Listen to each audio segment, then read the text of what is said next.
ஜெய் சீதாராம். அனைவருக்கும் வணக்கம். அடியனின் ஜோதிட குருமார்களை வணங்கி இன்றைய பஞ்சாங்கம் விஸ்வாவசு தமிழ் வருடம் தட்சிணாயன புண்ணிய காலம் கிரீஷ்ம ருது ஆடி மாதம் 26ஆம் தேதி திங்கட்கிழமை 11/8/2025.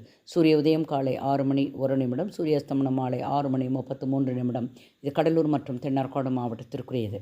இன்றைய திதி தேய்பிறை துதியை பிற்பகல் 12 மணி 16 நிமிடம், பின்பு துருதியை. நட்சத்திரம் சதயம் மாலை 3 மணி 18 நிமிடம் வரை, பிறகு புரட்டாதி. யோகம் சோப்பனம் அதிகாலை 2 மணி 22 நிமிடம் வரை, பிறகு அதிகண்டம். கரணம் தைதுளம் அதிகாலை 12 மணி 55 நிமிடம் வரை, பின்பு கரசை கரணம் பிற்பகல் 12 மணி 16 நிமிடம் வரை, பிறகு வணிசை கரணம் இரவு 11 மணி 26 நிமிடம் வரை, பிறகு பத்திரை கரணம். இன்று சித்தயோகம் மாலை 3 மணி 18 நிமிடம் வரை, பின்பு மரணயோகம். சந்திராஷ்டம நட்சத்திரம் பூசம் மாலை 3 மணி 18 வரை, பிறகு ஆயிலை நட்சத்திரம். மேலும் ஜோதிட தகவல் அறிவதற்கு ஸ்ரீஹரி சக்கரா செல்வாம்பிகை நாச்சியார் வாழ்க வளமுடன். நன்றி, வணக்கம்.